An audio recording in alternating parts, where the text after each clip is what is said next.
रामाय रामभद्राय रामचन्द्राय वेधसे रघुनाथाय नाथाय सीताया पतये नमः।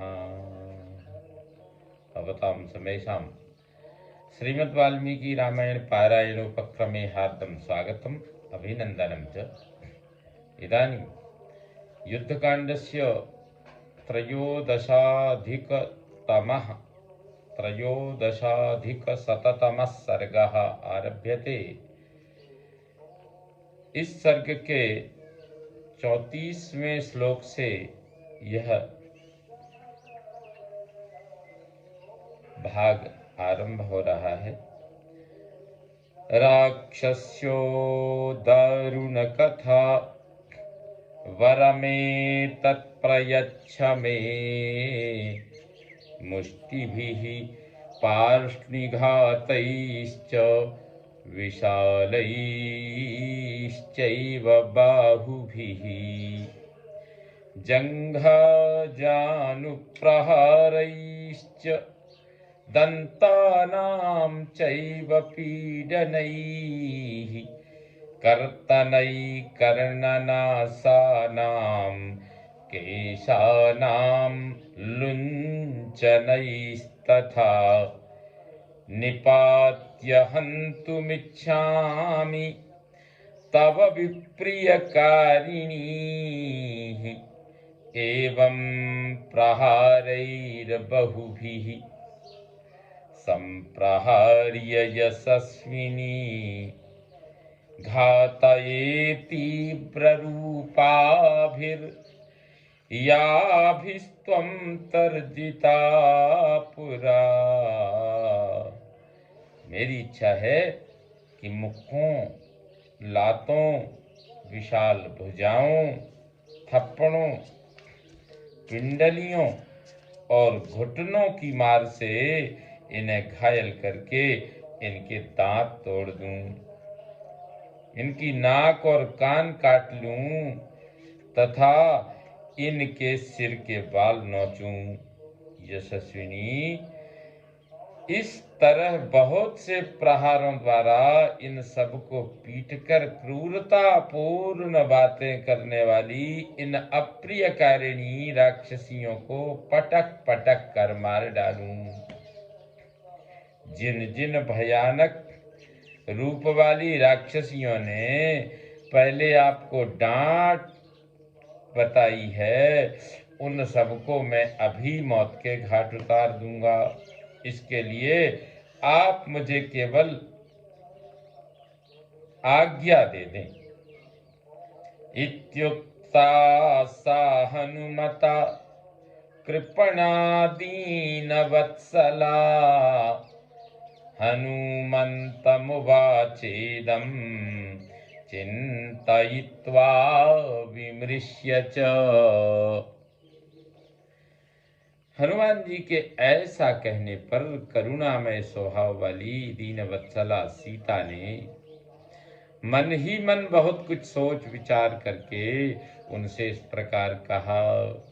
राजसंश्रयवस्यानां कुर्वतीनां पराज्ञया विधेयानां च दासीनां कः कुप्येत् वानरोत्तम।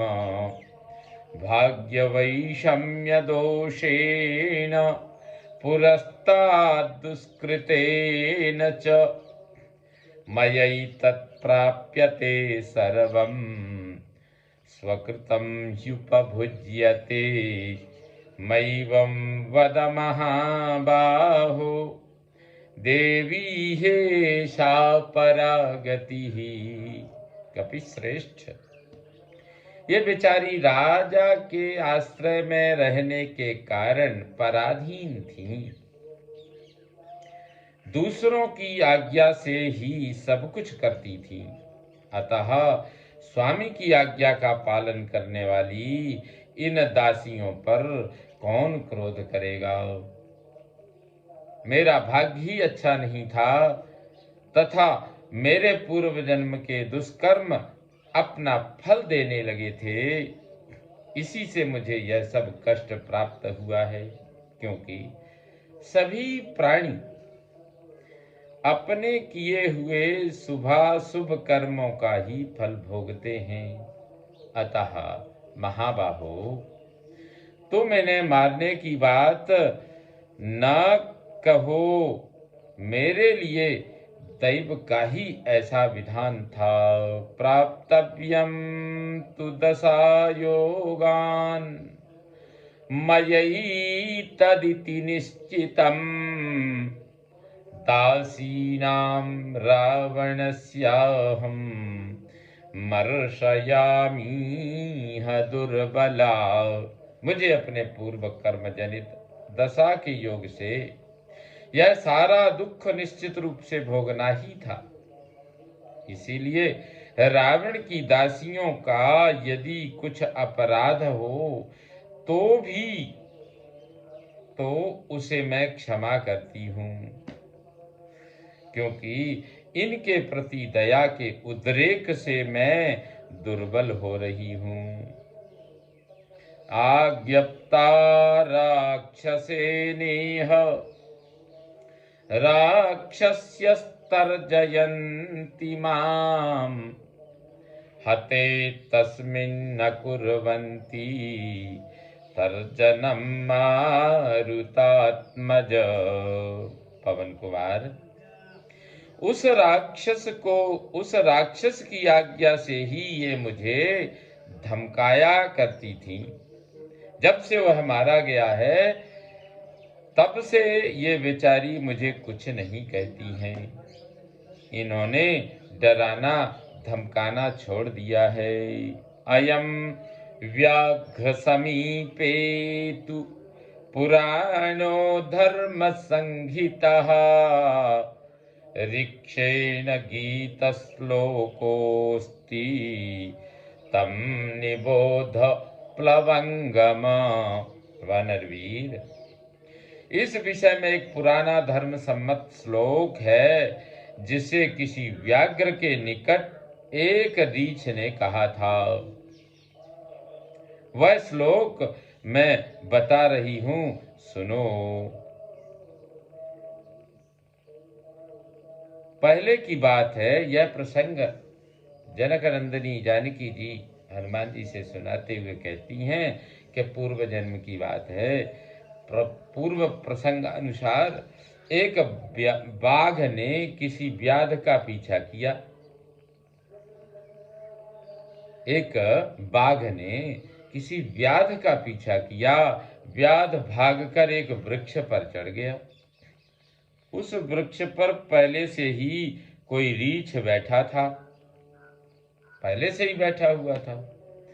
बाघ वृक्ष की जड़ के पास पहुंचकर पेड़ पर बैठे हुए रीछ से बोला, हम और तुम दोनों ही वन के जीव हैं, वन्य प्राणी हैं।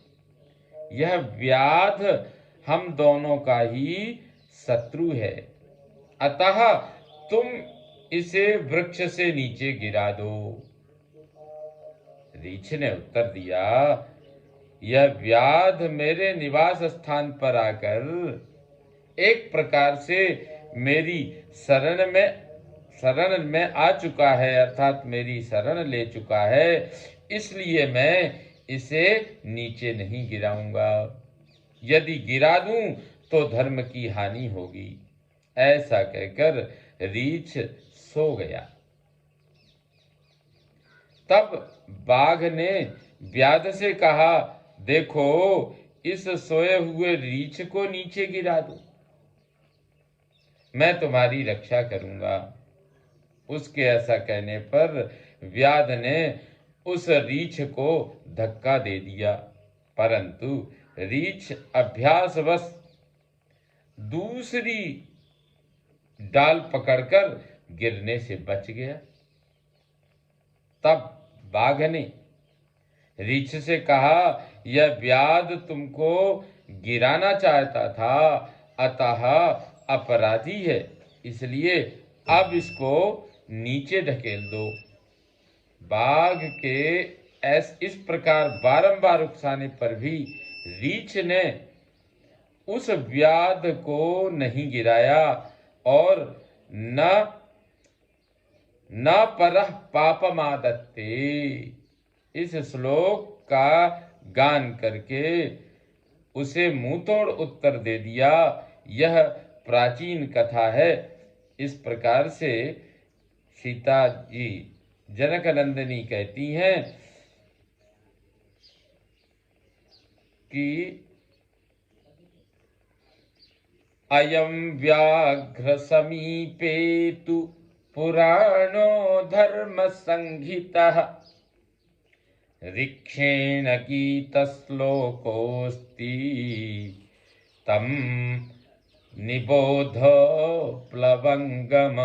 वानरवीर, इस विषय में एक पुराना धर्म सम्मत श्लोक है जिसे किसी व्याघ्र के निकट एक रीछ ने कहा था। वह श्लोक मैं बता रही हूँ, सुनो। वह श्लोक है, न परः पापमादत्ते परेषां पापकर्मणां समयो रक्षितव्यस्तु संतश्चारित्रभूषणाः।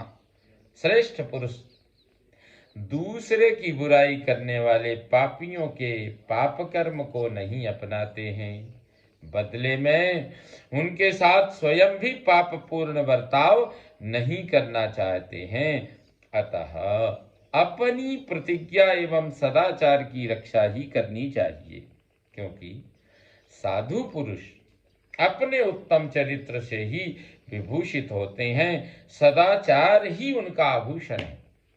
पापानां वा शुभानां वा वधार्हाणामथापि वा कार्यं कारुण्यमार्येण न कश्चिन्नापराध्यति। श्रेष्ठ पुरुष को चाहिए कि कोई पापी हो या पुण्यात्मा अथवा वे वध के योग्य अपराध न करने वाले ही क्यों न हो, वध के योग्य अपराध करने वाले ही क्यों न हो, उन सब पर दया करें, क्योंकि ऐसा कोई प्राणी नहीं है जिससे कभी अपराध होता ही न हो।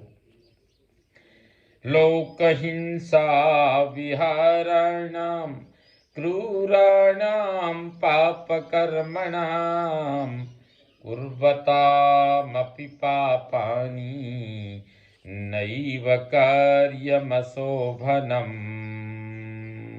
जो लोगों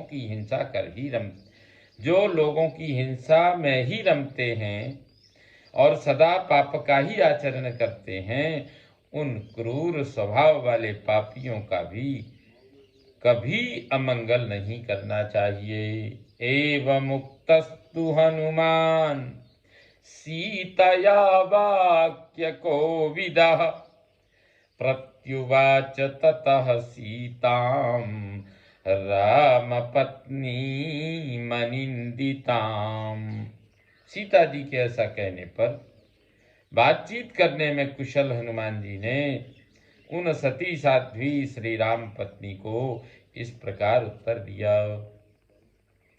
युक्ता रामस्य भवति धर्मपत्नी गुणान्विता प्रतिसन्धि समां देवी गमिष्ये यत्र राघवः।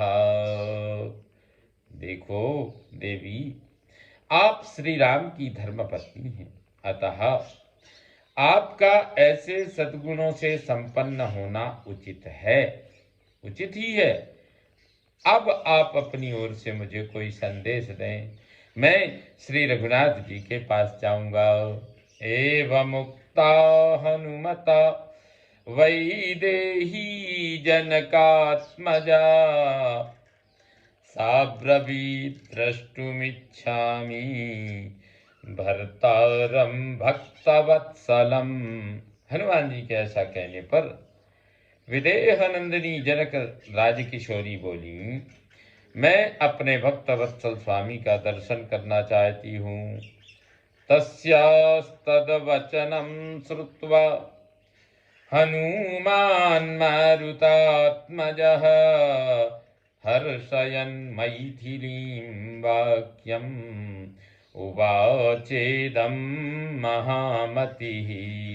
सीता जी की यह बात सुनकर परम बुद्धिमान पवन कुमार हनुमान जी उन मिथिलेश कुमारी का हर्ष बढ़ाते हुए इस प्रकार बोले। पूर्णचंद्रमुखं रामं द्रक्ष्यस्यद्य सलक्ष्मणं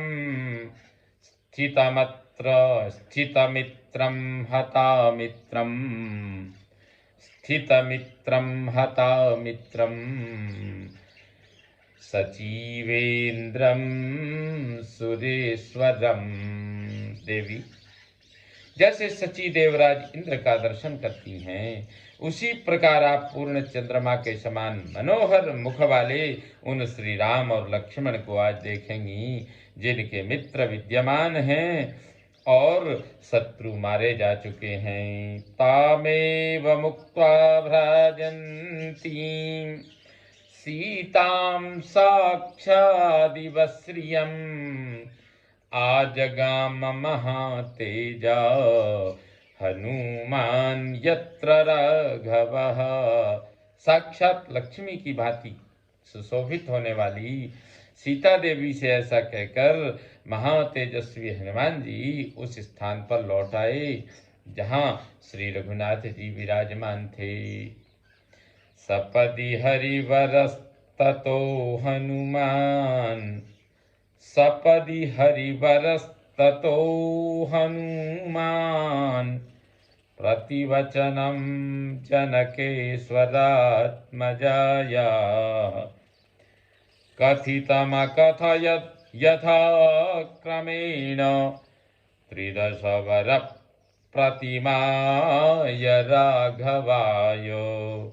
वहां से लौटते ही कपिवर हनुमान जी ने देवराज इंद्र के तुल्य तेजस्वी श्री रघुनाथ जी से जनक राज किशोरी सीता जी का दिया हुआ उत्तर क्रमशः कह सुनाया। इत्यार्षे श्रीमद् रामायणे वाल्मीकिये आदि काव्ये युद्धकांडे त्रयोदशाधिकशततमः सर्गः संपूर्णतां याति। ओम पूर्णमदः पूर्णमिदं पूर्णात् पूर्णमुदच्यते पूर्णस्य पूर्णमादाय पूर्णमेवावशिष्यते। ओम शांति शांति शांतिः।